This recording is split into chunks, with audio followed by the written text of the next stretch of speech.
It's my high stakes lineup review for the $1,500 tournament on DraftKings in week 4, and we're starting right now. What's up, guys? Welcome to another daily fantasy sports video. If this is your first time here and you want to become a more profitable DFS player, start now by subscribing to the channel. Make sure you hit that notification bell so you don't miss any of my other DFS content along the way. If you're back, thanks for being with us. You know exactly what time it is. Smash that like button and we will get rolling. I will tell you guys that I go live every Sunday morning as well at 11:30 Eastern time before kickoff. That's over on Twitch, twitch.tv/Joe Holka. $1,500 buy-in. So things can be a little bit skewed, but I do think that even if you're not throwing this type of volume out there, there's a lot to be said for just playing small fields. I talk about it every single week, and people still ask me about it. And they say, like, well, I don't have $1,500 to throw onto one lineup. Like, that's fine. All the analysis is still exactly the same. It's the ability to play against fewer people in NFL where I think the edge is. Of course, actually, one thing I did a little bit differently the past couple of weeks is I do the majority of my building on Sunday mornings. That's not what's different. What's different is I build like most of the lineups that I'm making in the morning. I'm also throwing in the Millionaire Maker just to kind of cover my upside, I guess, and kind of give me a little bit of peace of mind, something that's helped me a little bit.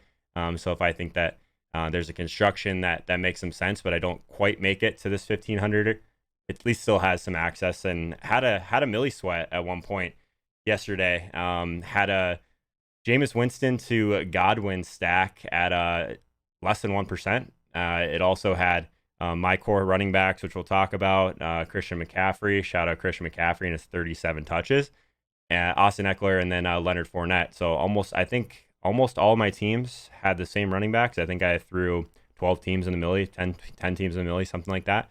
But it was like top 50 for an extended period of time late in the afternoon. So, of course, got my hopes up a little bit there. Kind of stopped watching this single entry team, to be completely honest. But Leonard Fournette was a big part of it. We'll touch on that. As we're going through, guys, definitely throw any questions in the chat if you have any. If you want me to look at any specific teams, I know we looked at a couple of the higher stakes guys last week. Empire Maker. I know Papa Gates took this one down. He's always kind of got a completely different approach than I have in these small tournaments. So we'll definitely look at his winning lineup. Kind of ran away with it. But this small field, you didn't need a massive score like that Millie Maker tournament or lineup that I was talking about. Scored much more than this one did. But fortunate enough to I've gotten 6th place in this one. I say fortunate. If you saw my tweet earlier today, really tough when 0.32 points is the difference between. So 6th place,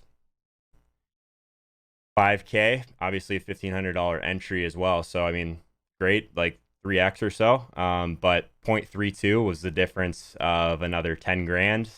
3 points was the difference in another 20 grand. That's tough to swallow, of course. Just sweating these Leonard Fournette touches like really late in the game when he's just not doing much. Obviously ran really well to get there in the first place. Few things that I think I did okay that just didn't quite work out, but let's just start with Lamar Jackson to Marquis Brown. I was shocked that I got Lamar at 2%. Obviously, a lot of people were playing Danny Dimes this past week. Thought he was a great play. If you're trying to build your optimal, he was probably in it. If you're building cash games, he was probably in it. Maybe it was Russell Wilson, but I do think that what Danny Dimes allowed you to do at quarterback, just because of his salary, it allowed you to do elsewhere, was really sharp. So I'm sure a lot of people had him in this tournament. I would imagine in the millie, he was pretty heavily owned as well. Let's see. In the millie, he was actually only 16%, which is surprising to me. What was Russ? Russ was 16% as well. I guess another good example at quarterback is relatively flat. So Lamar Jackson actually 6% in the Millie Maker, only 2% in this tournament. So I was pumped about that. Marquis Brown at 20%. I was a little bit shocked by that. I think we talked about this on the stream last week. Sean in the chat, PSU fans too, plays pretty high stakes in NFL, much higher stakes in things like college football and stuff like that. But he was on Marquis Brown last week, and we talked about how many air yards he left on the field. So it seemed like a great spot to go back to Marquis Brown. So 5,800. I do think that he was still well within the range that made this lineup work, that made this construction work. I was surprised to see him at 20%, but not many people paired him with Lamar. So two things. I think I ran bad, but I think I also ran really good with Lamar. I think I ran bad in the fact that he just missed Marquis Brown in the end zone earlier in the game. That was very tilting. But then he did get there with basically a garbage time touchdown to Snead very late, which was huge. With a week where there wasn't a lot of standout quarterbacks, unless you played Goff, Winston, I guess Stafford as well. None of those guys were really on my radar for single entry. I tend to really value the rushing equity that you get from some of these guys like Lamar. But yeah, 66 rushing yards on the ground. There's just, in a field size of 100 people, it means a lot. His price was pretty high, right? 6,900. At that point, I get it. Maybe you just play Patrick Mahomes. But I was on this Lamar to Marquis Brown stack most of the week. Still had a ton of targets. So let's go back actually.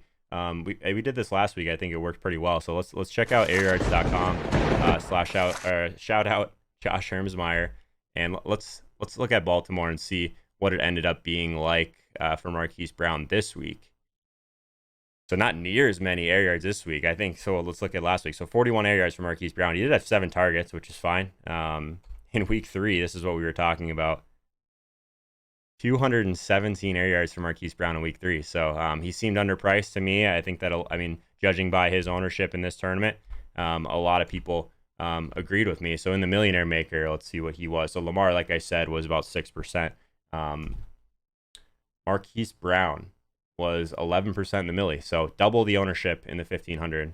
So it's usually the kind of reinforcement that you need that it was a relatively sharp play. So yeah, I think that was totally fine. I didn't end up rolling it back with anyone on Cleveland.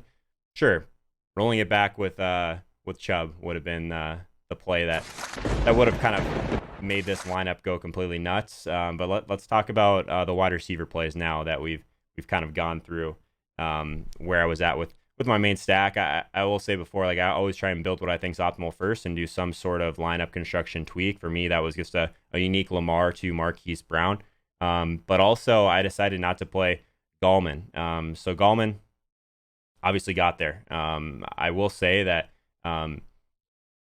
I struggle with those type of plays because I think you give up a lot of ceiling. I don't know if these Gallman people will be doing the victory lap that they are doing right now. If one of those touchdowns would have went to Ingram, I mean, I get it. He was 30% owned in this tournament. Gallman in the milli, 16%. So again, double the ownership. Maybe he was a lot sharper play than I gave people credit for. I mean, sure, 100 total yards.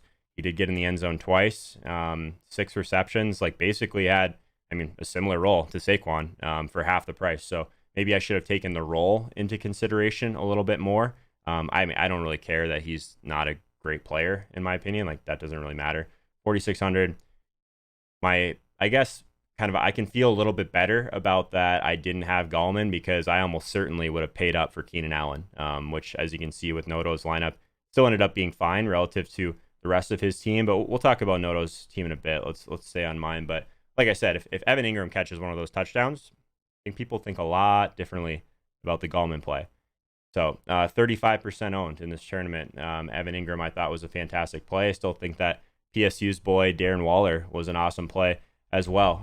Waller was 16% in the milli. I think he was closer to 25 in the 1500.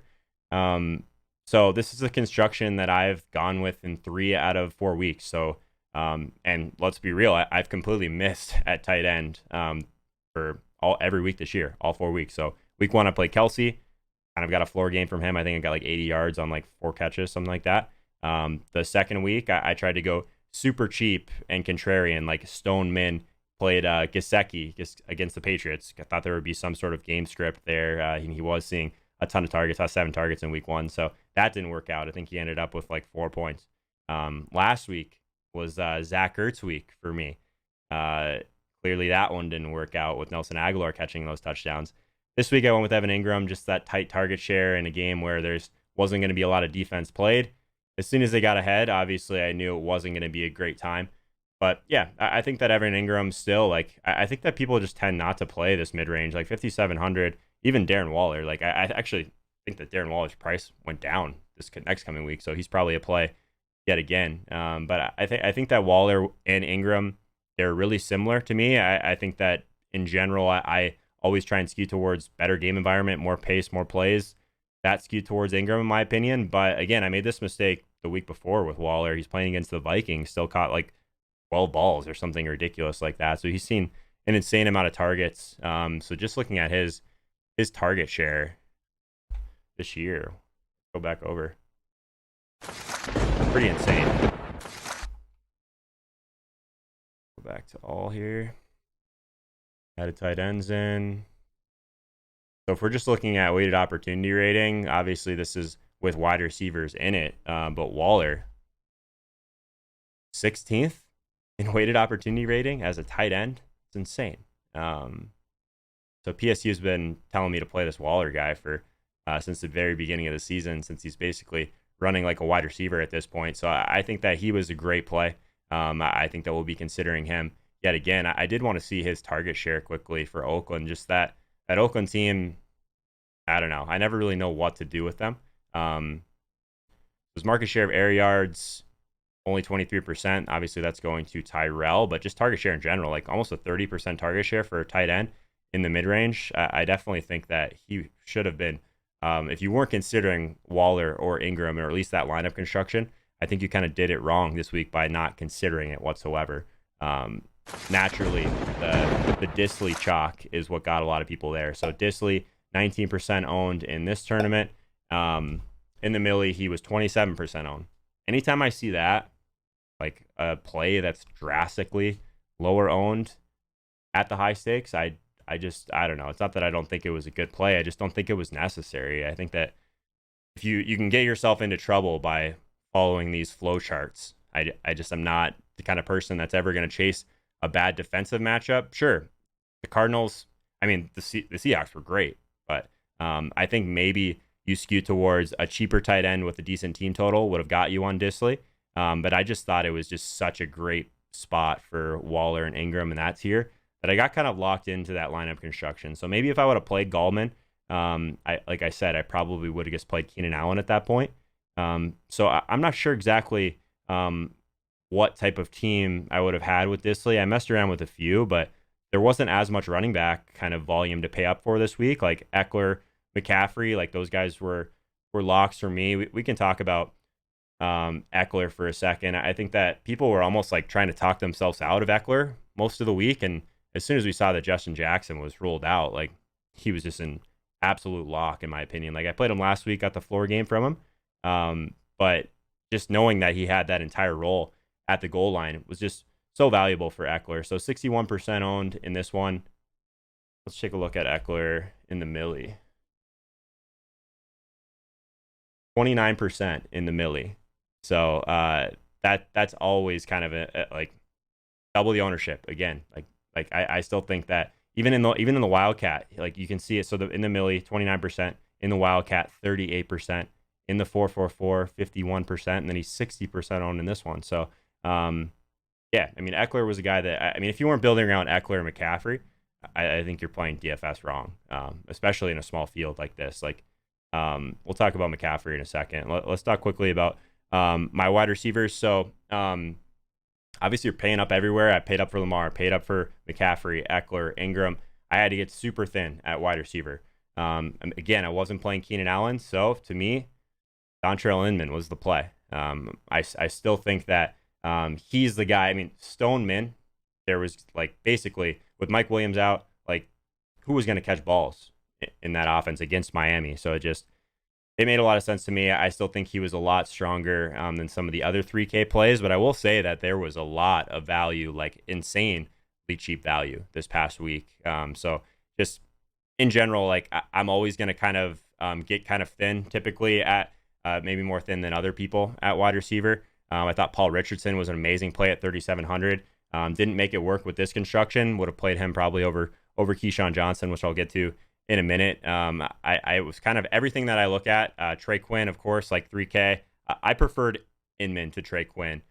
Sure, like if you're looking for kind of the floor, Trey Quinn made a lot of sense. Like he had 7 targets in back-to-back games. He seemed like so much more of a floor play to me.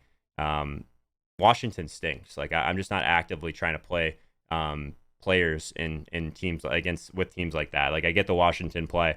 But it's not that I was even trying to fade Washington. Like I said, I probably would have played Paul Richardson.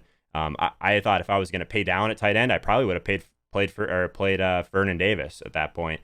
Just because if I'm going to play someone, I'd rather at least have them lower owned or at least have them have a little bit more upside. Trey Quinn wasn't that play to me. I preferred Inman. I was trying not to play both of them. So I was already kind of chalky with Inman. I expected at least at the higher stakes for Marquis Brown to carry some ownership. So I wanted to get really different with my last wide receiver slot. Like I think this is something that you can do to leverage the field almost always. And we had the injury to Damiere Byrd in Arizona. I loved that game environment. I just didn't have any of the Seattle game at that point too. So that's always kind of scary. But I will say that like Keyshawn Johnson is someone that was already seeing a ton of air yards. So let's go back over to areas.com quickly. And so this is through 4 weeks. Christian Kirk, Larry Fitzgerald, they're great plays. I talked about them, I think, on every show that their target share was amazing. Like I thought they were great plays in the mid-range. Damiere Byrd left a ton behind. Let's actually take week 4 out of this for a second. Damiere Byrd is leaving 158 air yards behind, but even going into this last game, Keyshawn Johnson still was ahead of him from that perspective, almost the same amount of targets. So I figured if he ended up getting any of that role, I think he was at least in play. He was popping in a lot of the projection systems that I look at.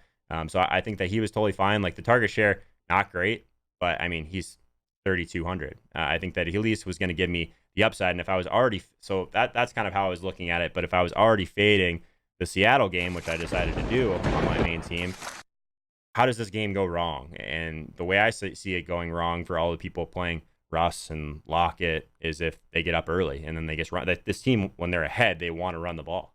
So that's how things go wrong for Lockett. I like DJ Metcalf quite a bit, but if I'm gonna just kind of skew towards that, I wasn't gonna play the Seattle running back by any means. I do think that it was interesting at least to go with the other side of the game script. I get it. Like Arizona is not throwing deep much at all anyway. But at 2.7% ownership in a game where I thought that there was going to be a lot of chalk, I was pretty happy with that, even though he only got 3.9 points, ended up being basically the same as Trey Quinn anyway. So it didn't really affect the bottom line of this lineup whatsoever. So let's talk about Leonard Fournette. So Leonard Fournette, 6.4%. I had some people actually asking me on Twitter if that was a late swap. No, it wasn't. I talked about him on the live stream. I talked about him on the Fantasy Footballers pod. His volume has not been an issue. Like, and whenever we see something like that, like I don't care what you think about Leonard Fournette as a talent. Like yards per carry is not something that matters. Like who cares? Like this guy is still seeing volume, and he's seen the volume that's valuable. And that's actually something that changed this past week. But coming into this week, 6 targets, 8 targets through the first 3 games, only 15 carries on the ground. Like this past game, Fournette was just, if you watched any of it, like he was just a man amongst boys. 29 attempts on the ground. He only had 3 targets through the air, which wasn't great. But since I didn't have Gallman, I'm just telling myself going into the afternoon, like, please, like, let Fournette just match Gallman and I'm fine. Like, sure, like the salary is irrelevant at that point. It's mid-slate. Couldn't make David Johnson work with this team, who I liked as well. Again, had Keyshawn Johnson. I probably wouldn't play Keyshawn Johnson and David Johnson together just alone. Maybe that would have been fine. But Leonard Fournette, I didn't think he'd be 6.4% owned. Let's just say that. I think that there were so many people playing Gallman, and then obviously Eckler. Maybe they weren't as high owned. They were higher owned in the millie, so maybe that was just a run good by me, and they weren't that sharp of a play. It's kind of interesting. Just so this tournament in particular, right? 6.4%. There's 100 people in it. In the Millionaire Maker, 11%. But as we go up in stakes, in the Wildcat, Lenny was 17%, and if we go to the 4-4-4-4, 15%. So for whatever reason, this specific tournament, he was super low owned, which was great. I think that anytime you can get a guy like that, it's going to see insane volume. Like it's not like we played Saquon a couple weeks ago at super low ownership. It's not that level of volume, but you can make an argument that his usage was elite for that price. Sure, point per dollar, you probably would have landed on someone like Kerryon Johnson or someone like Gallman. I think Kerryon was an amazing play. I'm sure we'll talk about him with some other lineups, but 6K. I was in on Fournette, especially since I was playing the Panthers D. Panthers D is 16.4%. Again, like if I'm paying down for defense, which I'm always trying to do when possible, 2,300. I get it, they're on the road, but they're playing against Deshaun Watson, who's taken more sacks than anyone else through the last 2 seasons. Their offensive line is horrendous. The Panthers have an underrated defensive line. They had a top 3 pressure rate going into that week. So, I mean, anytime you can get a top 3 pressure rate against a bad offensive line, against a quarterback that takes sacks, I don't care if they're at home at all. I mean, they were just too cheap, in my opinion.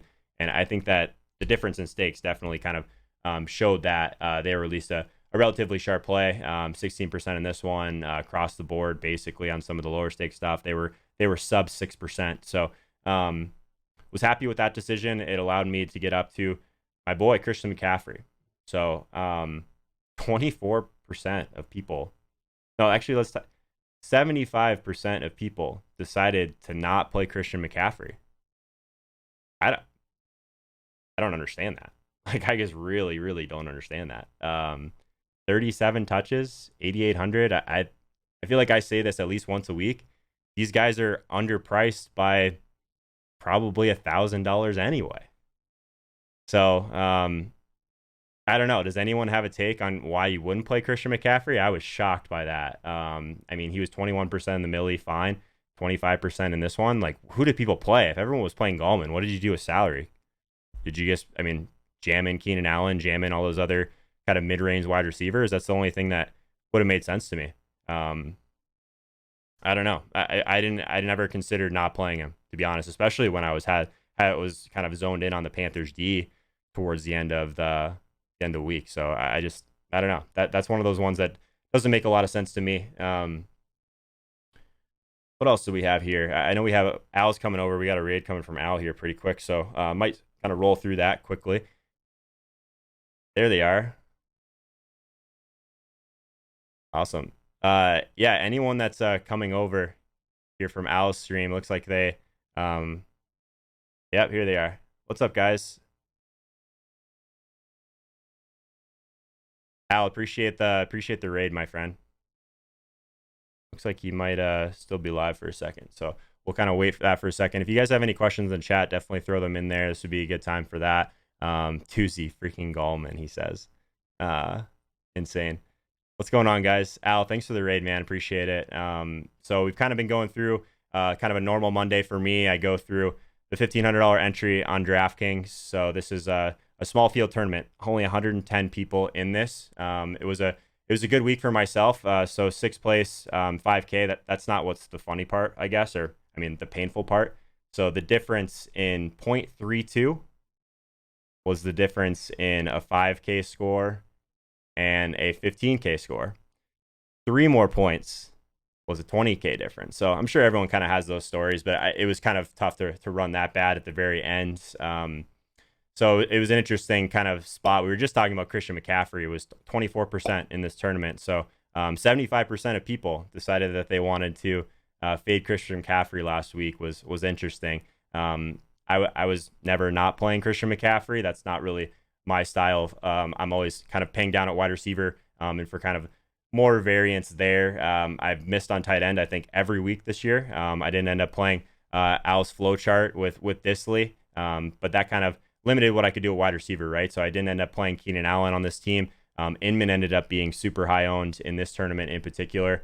So Inman in the Millie was 8%. He was 20% in this tournament.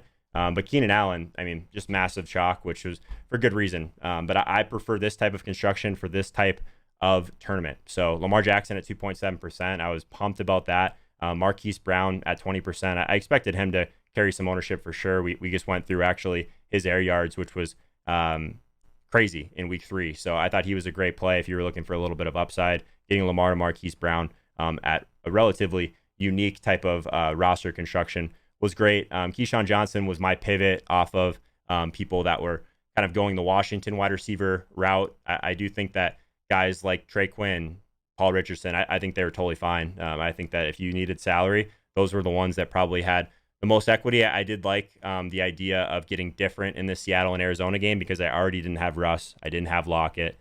I didn't have Christian Kirk. They they were all great plays for a reason. So trying to figure out what's optimal and then doing some sort of lineup construction tweak is my approach in this tournament. We'll talk about Papa Gates in first place. He's got a completely different approach in this tournament. So we'll talk about that. Yeah, Leonard Fournette, just literally at the end of the game, Mayberry was saying in the chat that he just got stuffed like 3 times in a row at the end. I literally just needed him to get like 3 yards, and we were there. No one else had Lenny towards the top of this tournament. Anyways, so I will say that my biggest decision point of the morning was trying to figure out that last running back slot. I was in between guys like Leonard Fournette. I considered Gallman. I didn't quite get there in lineup construction. Like I said before, if I played Gallman, I probably would have played Keenan Allen anyway, so I'm not sure it really would have mattered. I did like carry on quite a bit. He ended up getting a crazy amount of touches as well. I mean, almost the same amount of rush attempts, I believe, as Christian McCaffrey, just not as much through the air, which is kind of to be expected. I do think that we'll end up talking about him a little bit more in a bit. So Panthers D, I mentioned it right before you guys jumped on that I thought that they were kind of the lock defense at the cheap end. 2,300, I get that they're on the road, but against Deshaun Watson, guy just takes so many sacks. I expected the game environment to be decent. I thought that at least Carolina's pace would help Houston's pace kind of jump up a little bit than what we're typically used to. So Deshaun Watson is always a target from a defensive perspective. It's not that I don't think he's a good quarterback. I love Deshaun Watson. I just think that he's going to take sacks. That offensive line is horrendous. Carolina's defensive line is extremely underrated. So if you had some Carolina defense, I think you can feel pretty good about your process there. By the way, guys, if you've ever found value in any of my videos or live streams, one of the best ways to support what I'm doing here for free is to throw me the follow over on Twitter. And if you're new to the community, I also do a ton of content exclusive to Instagram as well. I actually give my top 5 picks for every position each and every Saturday. So if you aren't following me over there yet, please just take a second and do that. I'd really appreciate it. Let's talk about Papa Gates' lineup, and we can kind of circle back to some of this other stuff if we need to. So Papa Gates has a completely different type of approach than I do in this tournament. Papa Gates is almost always game stacking this. So he ran away with it, 182 points. Just no one was close to him. He was the only person almost in the entire tournament that played Nick Chubb. So just massive performance from Chubb. I didn't really consider him. Maybe he should have been someone that I considered kind of running back with Lamar and Marquis Brown. Like if that was the game script that I expected, maybe that would have made some sense. But playing a running back in Baltimore, I don't know. Like you can skew towards volume all you want and still not land on that play at 6,400. So good job, Papa Gates, getting Chubb, talented guy at 1%. That's fine. Did play Eckler. He didn't play running back in the flex, which is something I barely ever do, especially in a tournament that it's 100 people. You don't really have to have a massive score to win this thing. But he did do that. He basically full game stack, right? So Stafford, Galladay, Marvin Jones, Hawkinson, brought it back with looks like he didn't even bring he brought back Sammy Watkins. Yeah, so Sammy Watkins at 28%, by the way. Can we talk about this? His price was good. I actually built some teams with Sammy Watkins earlier in the morning. I just didn't quite make it there. I figured at that point I was just going to play Keenan Allen, but yeah, 20% in the millie, 28% in this tournament. Made a lot of sense if you're running it back with someone on KC. I actually really liked the Kenny Galladay play, of course, but Marvin Jones in particular was someone that was really popping. And Josh Hermsmeyer's buy low model. Shout out Josh again. At less than 1%, Marvin Jones. Yeah, I mean, just 77 yards with 3 catches. I mean, that's what he is. He's going to see those deeper targets. I mean, 5,400. He's priced right around those Arizona guys. So ton of leverage. Like if there's people that are just going to continue to play these Arizona guys, I think they're great plays. They're always going to project well because there's going to be so many plays. But if you're trying to just completely leverage that with some upside at the same price point, I love that. So, yeah, Hawkinson, he's someone that like basically was going to be running routes in the slot, right? Since Amendola was out. So Hawkinson made some sense. I didn't quite get there. Like I said earlier on the stream, I preferred Ingram and Waller. But if you're going to go for a cheap tight end at 3,300, sure. I actually like the Hawkinson play more than Disley play. Sorry, Al. But I think that Hawkinson was pretty sharp. But I mean, I guess we didn't know exactly where the targets were going to go. I certainly didn't expect Stafford to go off for 3 touchdowns, but it is KC. We know that teams are going to have to kind of pick up the pace a little bit and try and keep up. So I actually think this was a decent game for him to attack, especially getting some of these guys at basically 1%. It was over at that point. He basically had this tournament won very early, which was interesting. Patriots D at 8.2%. Let's see what they were in the millie.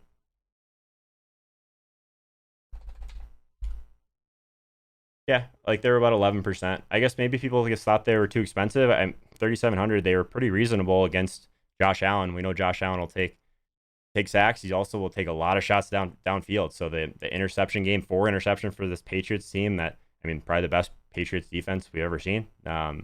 Maybe people should have paid for them. I was kind of zoned in on Carolina most of the morning to make my lineup construction work. But I mean, if you landed on the Patriots, I think that was pretty sharp. I think a lot of people probably just played Baltimore in that range, or the Chargers, of course. But yeah, I mean, getting that talented defense at sub 10% was interesting. I actually, so sometimes I look at Papa Gates' lineup in here, and I think it's just way too off the wall. This is an example of how it can just go really right. Like, so I mean, relatively top heavy tournament, 40K up top. I mean, the middle is not as bad as some of those tournaments out there. But yeah, if you're trying to get first, the game stack approach can definitely work. So Christian Kirk in the flex at Christian Kirk's price, 5,100. I mean, could have just played Gallman at that point, I'm sure, depending on what he decided to do elsewhere. But Austin Eckler, so he's one of those people that faded Christian McCaffrey, and it still didn't matter. AK Austin Eckler, I mentioned that people just trying to talk themselves out of Eckler last week was kind of egregious, in my opinion, just because without Justin Jackson, there was just no one to take the goal line work. I mean, I guess he didn't score the first touchdown, so maybe that could have gone terribly. But yeah, solid lineup for Papa Gates for sure. Let me make sure I didn't miss anything in the chat. I was kind of rambling a little bit there. Oh, thanks for that earlier, Al. Yeah, you guys can. Thanks for coming over on the raid for sure. Looking forward to NHL. Yeah, man, NHL is going to be a great time. Definitely going to ramp that up as soon as NFL is done. But there'll be some stuff here and there on the channel. What a waste of the win.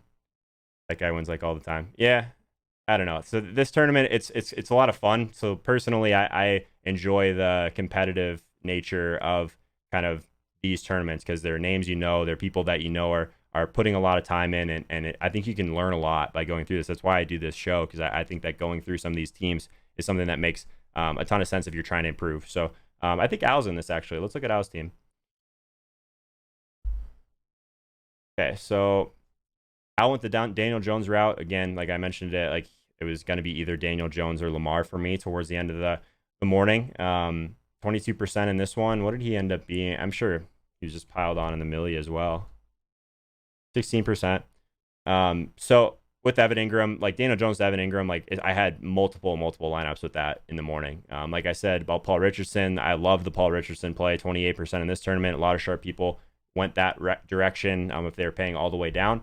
I didn't quite have the salary to make that one work. And just an example of how people are getting better too. Paul Richardson, 23% in the millie. I feel like a couple of years ago with having some sort of later news with the McLaurin thing, like wouldn't have gotten anywhere near that with Paul Richardson. So that's interesting. Tyler Lockett, I mean, you can make an argument that past Keenan Allen, he was one of the best plays on the entire slate, just piled on 37%. So if you're trying to get access to this Arizona game with one player, probably would have been the guy that you would have picked if you weren't going with like someone like Christian Kirk. So no issues with that. Cooper Kupp, Sean Newsham in the chat will know that Cooper Kupp is my boy. I haven't played him yet this year, but I feel kind of dumb for not doing that. I played him a lot last year before his injury, obviously, but 10% in this tournament. It didn't start out so great, but I mean, he's always kind of a threat to break one of those big ones too, and there's just so much chemistry there with Goff. If Goff, I mean, there was a huge argument for targeting this Tampa Bay and Rams game. I talked about this game pretty extensively on the Sunday morning stream. Like, if you guys don't know, I stream right before Al on Sunday morning, so 11:30 Eastern time. Come jump in the Twitch stream for that. We talked about the Tampa Bay game as being one of the ones that was going to be super high paced, ton of plays, just both teams were going to throw a ton. Of course, 55 points for Tampa Bay. Didn't see that one coming. I also had a team in the Millionaire Maker in the top 50 pretty late that had a Jameis to Godwin stack with Leonard Fournette. So it was pretty live at one point in the millie. I always just throw any team that I make on Sunday morning, I throw in the millie. This is my core teams always in this tournament. But yeah, the Jameis team definitely had a shot at one point. But yeah, this Tampa Bay game was one that if you had them late, like you really vaulted up the leaderboard and passed some people. So Chris Thompson at 6.4%. So if you're really trying to gain access to this Washington game and just get lower, kind of get the exposure to a more condensed target share, maybe you didn't want to play Trey Quinn. Maybe you didn't want to play Vernon Davis. Like Chris Thompson, yeah, my issue with Chris Thompson is always that he's a running back, right? So 4,500, if he outscores Gallman, something like that, which I mean, that was within the range of possibilities. I'm not even saying it wasn't. Definitely think that Chris Thompson was in play for GPPs. It wasn't a play that I would have landed on for a contest of this size. I just have a different approach. I always try and pay up for that volume that I know is coming or that I can project much easier. So Marlon Mack, 25% this one. I thought Mack was fine. I don't play these guys that are so game script dependent. And sure, like you can make an argument that he's fine in the passing game, has the talent, 6,100. He was what was he last week? I was just looking at 6,100. So Mack was I heard a lot of sharp people talking about Mack as the week was going on, obviously. I don't know. It's just not one that I ever really click. I guess I have a hard time playing a guy that's only going to see like his ceiling's 5 targets, maybe a ceiling. Like he hasn't seen over 3 yet. So I think that he's a guy that if you're playing 20 max, maybe even 3 max, you would have access to. But if you're just really trying to zone in on what the best plays were, I just wasn't fading Christian McCaffrey and was playing Eckler, like I said. So Mack is someone that my lineup construction didn't really allow me to get to. If you're playing Christian McCaffrey, I mean, I obviously paid up a little bit more for Lamar as well. Mack wasn't really in my range based on kind of some of the other guys that I wanted to jam in. But overall, Rams defense, again, like if you weren't going to pay all the way down for Carolina, the Rams defense were one of the defenses I talked about on Sunday morning just because I loved the environment of this game. So they did end up getting on the scoreboard, but I mean, giving up that many points is something that limited the upside here. But playing the defense against Jameis at home, I mean, tough offensive line for Tampa Bay. We know that the Rams line on both sides of the ball is great. I had no problem with the Rams, 16%. They're pretty heavily owned. I mean, at least for a defense where there wasn't really a chalk defense this week, I thought that was totally fine too. But yeah, man, didn't quite work out for Al this past week, at least in this tournament. I'm not sure if this was his main team or if it wasn't, but I think everything you can kind of think through in here. Any other lineups you guys want me to look at? So we have Empire Makers in here. We look at his pretty much every week. Osimo has kind of a similar approach to Papa Gates, like he's game stacking for the most part. Mavin Goose, shout out Mavin Goose, one of the guys that's just a staple in Manny's streams as well. So if you guys have someone you want to look at, someone asked for Osimo, so we'll look at that too. Let me make sure I didn't miss anything else here in the chat. This was Al's cash lineup. Okay, that makes sense. Way too much Mac. Yeah, I think Mac's a guy that's still like, I mean, if game script goes his way, he can be one of the best plays in any slate. If it doesn't go his way, that's kind of what can happen. Joe, comment based on GPP plays or high dollar contest, only playing those guys, so game script dependent. Yeah, no, I mean, I think that you don't want to. I don't think you need to expose yourself to that type of variance in a tournament with 100 people. It's just I want the variance at wide receiver. I just would rather pay up for like you don't need the Millionaire Maker score to win this. You just don't. There's times where even like the cash line is a little bit lower in this, and there's also weeks too. I mean, it's like anything. Like when some of the sharper plays go off, like the cash line's a little bit higher in this as well. But I will say there's enough people in this tournament that are kind of game stacking it, and I don't think that's optimal. Even though that Papa Gates won it with a game stack this week, I think that it's one of those tournaments that's very winnable.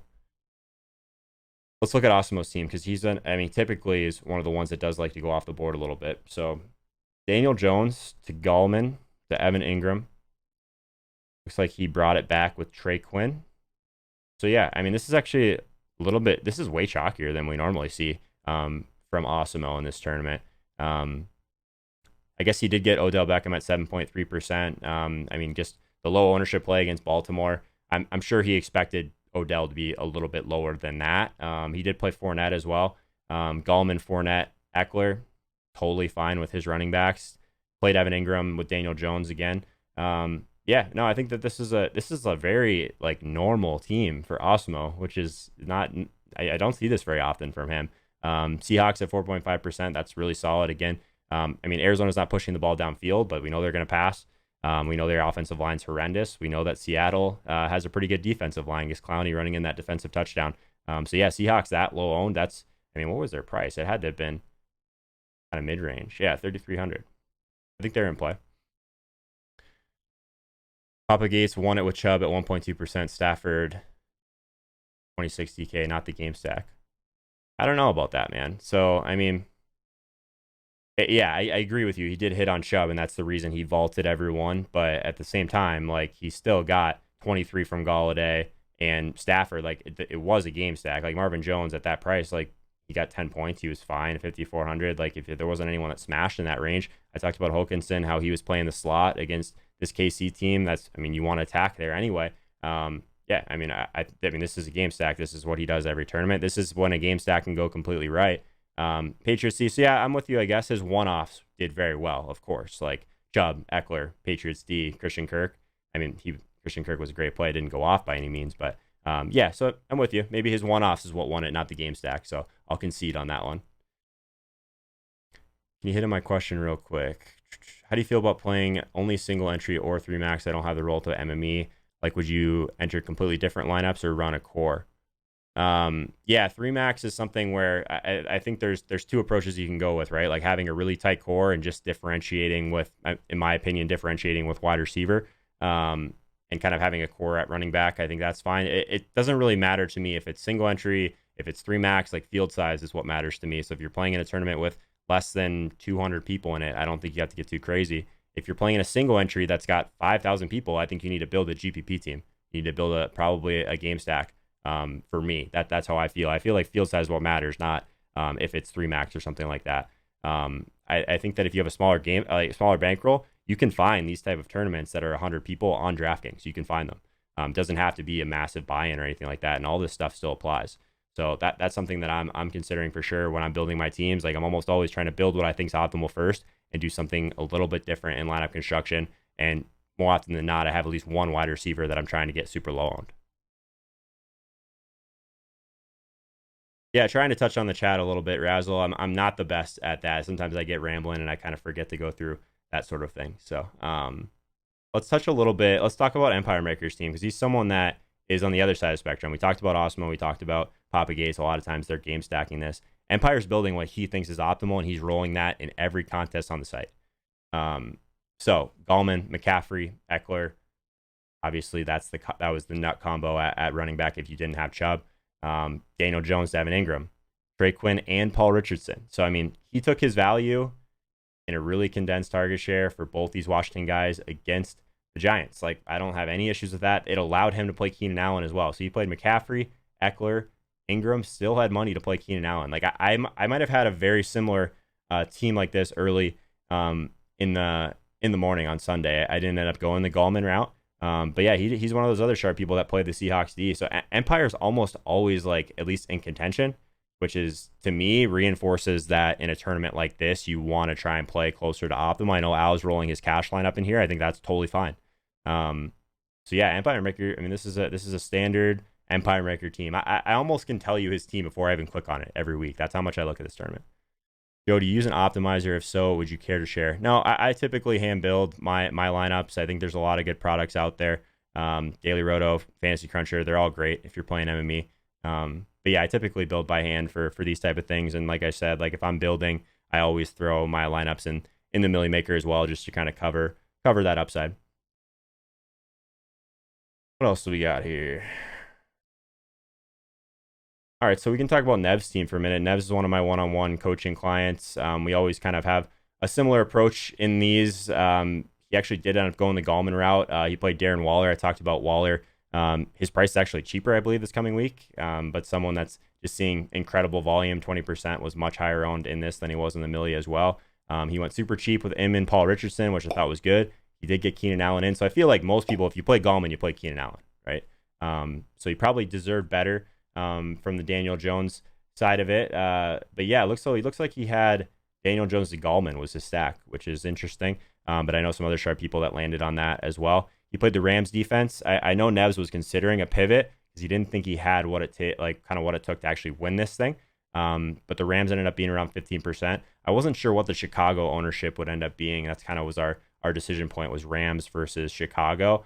So Chicago's like when they're playing the Vikings, the team that just doesn't throw whatsoever. And I almost always I want defensive line versus offensive line inefficiencies. Like I want there to be pressure, but I also want pass attempts. So for me, the Rams were a better play than the Bears. So that's the one that Nevs ended up going with. Still cashed, obviously. I think 15th. I think this cash is top 20, top 22.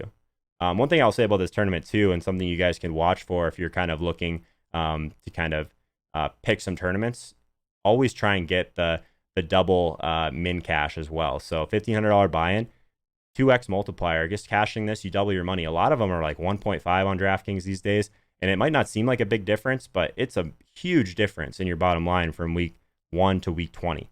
I just always think that if you're playing these type of tournaments, that this tournament doesn't have very much rake either because of the dollar amount, but you always want to kind of keep rake in mind. You want to keep that min cash in mind, and really just try and play things that aren't super top heavy. So I get there's 40K up top, but that was only like 25% of the prize pool. There's worse tournaments out there. I think this is a great structure. I hope they leave it at this coming week. But the fact that it's a 2x min cash, it's the first time all year they've had it like that. But just think of it this way. If you're playing the same tournament all year and it's a 1.5x in the week where you just kind of barely make it over that cash line, and there's a couple weeks where you bubble, that sort of thing, the weeks where you make it over the cash line and you randomly hit those weeks where it's not a 2x multiplier, it can really hurt your bottom line. So it's something to look at. I definitely think that in any type of tournament, you should always be trying shooting for that for sure. Was Manny in this contest? No, Manny's an MME guy, so Manny's not playing. Manny and I have a very different approach because he's trying to win something like the Millionaire Maker, right? It's the biggest tournament on DraftKings. I'm trying to beat 100 people, so it's totally different. Manny's gonna more often than not pay down for some of these super thin wide receivers. He's gonna get the guys like Keenan Allen. He probably would have had some teams with Odell at super low ownership. Like Manny's got a different type of approach, but it's been really successful for him in that tournament. Not a lot of people can say that they've been profitable in the Millie without winning it, of course, like Al. But yeah, play good players. Yeah, exactly. That's like Manny's mantra for sure. Thanks for the answer. New to the stream. How many lineups do you hand build a week? It depends.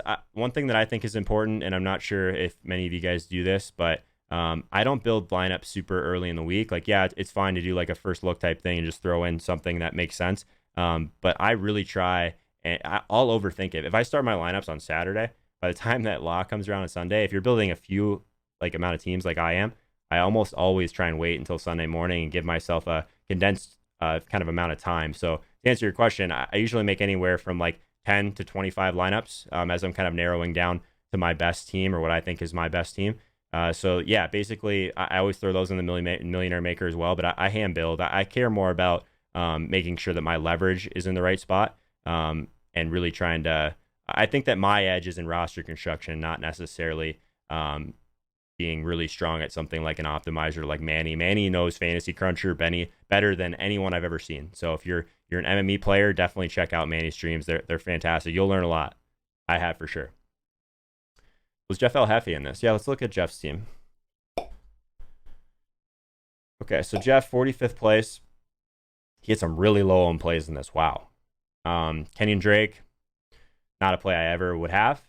Just I don't play guys that don't get volume, but 4,200, sure. If you're trying to play the other side of this Chargers game, both running backs, not something I would love doing myself.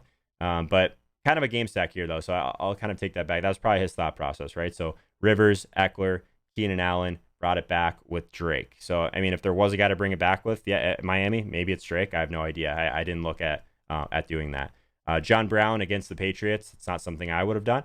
I mean, the narrative of them taking away the best player, fine. It more had to do with I thought they were just going to get a ton of pressure on Buffalo.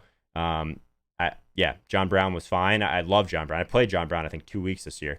5,300, his price was still great for the type of targets he's seeing. Let's take a look too. So like, this is one thing I like to do on this stream a lot too, is actually kind of look at some of the air yards data from Josh Hermsmeyer. So let's go and look at Buffalo, and let's take out last week. So the market share of air yards, like John Brown, 34% market share of air yards. Whopper, so weighted opportunity rating is, in my opinion, the most important metric there is at the wide receiver position. So if we just put all the teams back in, like John Brown's still like an elite Whopper, like probably, let's see, top 25, something like that. So, I mean, there he is right there. 28th in weighted opportunity rating. So let's just go back. I mean, for that price range, that's great. Let's put week 4 back in and go back to Buffalo, though. Actually, I just want to see what he got. I know we didn't have Josh Allen for this entire game with that injury, but oops, Baltimore. We still saw 34% of the air yards in this game. That was consistent. 173 air yards. So yeah, I mean, getting him at 0.9% ownership. Yeah, I think that was at least a sharp play by Jeff if you're on the team that defense doesn't matter at all. Will Fuller at 14.6%. People love to play Will Fuller in this tournament. Oh, Flash, by the way, that's at airyards.com. It's a free site. You can check those out at any time and kind of sort it by position. It's an awesome site and it's free. Weighted opportunity rating is the metric you want at wide receiver. By the way, guys, I actually give out a data sheet for all my Twitch subscribers that has things that I think are important every single week. So I'll give you guys a little bit of a taste of what that looks like quickly. So basically, at every position, I have something for. I try and narrow it down to about 4 things that I think are super important for each position. But obviously, wide receiver weighted opportunity rating hits that, and I do throw it in my Discord for free for those Twitch subs. So just want to touch on that if this is your first time here. So yeah, Jeff's team outside of that, he did have Mark Andrews at tight end at sub 1% ownership. That I love that play. A guy that's super talented in the same price range as people playing Evan Ingram and Waller, who I preferred. But if people are still like nervous, like this is when you play a guy like this. I think that's great. Derrick Henry, out for me. I don't play these game script dependent guys. I mean, yeah, this is like, sure, 100 yards again. If you got in the end zone, fine. But like, I don't think that the ceiling is massive for a guy that just doesn't catch passes at all. So yeah, that wasn't for me. But he did pair him with the Titans defense, who I thought was, if you weren't playing Carolina defense, I thought the Titans at 2,600 made a ton of sense. This Atlanta team that just is throwing a lot of picks. Like maybe that isn't the number one thing you should look at for defense, but when you're paying all the way down, it can get pretty thin. So 3% on that. So yeah, this isn't a team that I probably would ever land on. It's a little bit different than approach than Jeff's had the past 2 weeks. We pretty much always look at his teams. See what else, guys, and then we'll kind of wrap this up. But this has been a fun stream. It's always a little bit more fun to come and talk about a win, even though, like, yeah, the difference of like 3 Leonard Fournette yards was the difference of 10K. That part was not fun. But yeah, it's fun to go through these teams. Let's see what else we got. So another super high stakes guy, TJ or TJ. Did go with Mahomes and Kelsey, Sammy Watkins. Yeah, I mean, he got that at super low ownership. He brought it back with Kenny Golladay and TJ Hawkinson. So I will say that if I'm going to game stack something like this, I want to be overweight on one side or the other, right? So Mahomes, Kelsey, Watkins, I mean, Golladay, and I probably would have just rolled it back with one of those Detroit options. But yeah, if you're going to just think this game shoots out, I think that's fine. Panthers D, which again, I thought that was sharp. Eckler and Gallman, so super kind of chalky at running back, which is totally fine. I just don't play these 2 tight end lineups, so I wouldn't have played Hawkinson there. I probably would have found a way to get down from Will Fuller. Like Will Fuller, I think was fine, but I don't play these higher ADOT guys when I think that there's going to be a lot of pressure. So I love Will Fuller. I think I've played it's the same thing as John Brown. Like I've played him a bunch this year. I just wasn't playing him against Carolina. Him at 14% was interesting. I wonder what he was in the millie. 8% in the millie. So people still chasing Will Fuller. I mean, I'm usually one of them, so can't fault him for that. The 2 tight end thing is not something that I do. I don't think I've seen TJ or TJ do this once actually, which is interesting. Sammy Watkins, I talked about him earlier. It's so tough. Like he's in theory, he's the number 1 wide receiver for KC for Patrick Mahomes, and he just like never seems to have that ceiling game. Had him like an egregious drop that probably would have been a touchdown. His price is, I think he's priced closer to his, like you got to price this guy here, right? Like he's got 40-point upside in any game, so you can't price him below like 6K. So that always makes him look like a value, but I think that his range of outcomes is a lot larger than some of the other guys in that range for sure. So yeah, pretty decent team there. Can you check Squid? He's been doing really well. Not a fan of Will Fuller, man. At least he sees deep targets. I will say that he's someone that's always kind of popping in weighted opportunity rating, and just because he's always got a decent target share with that. Kenny Stills going down. I mean, you could have easily seen Fuller having a better game after that happened as well. All right, let's look at Giant Squid's team. Yeah, he has been crushing. I feel like he's been all over the leaderboards for sure.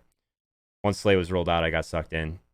Yeah, no, I still think Sammy was a fine play. It's just tough from this perspective. It was fine. I think that TJ played him because he was playing Patrick Mahomes. But just Sammy on his own, I think there was better routes this past week. Giant Squid, Kyler Murray at 3.6%. Just playing the other quarterback in a game that's super chalky, that we like the game environment.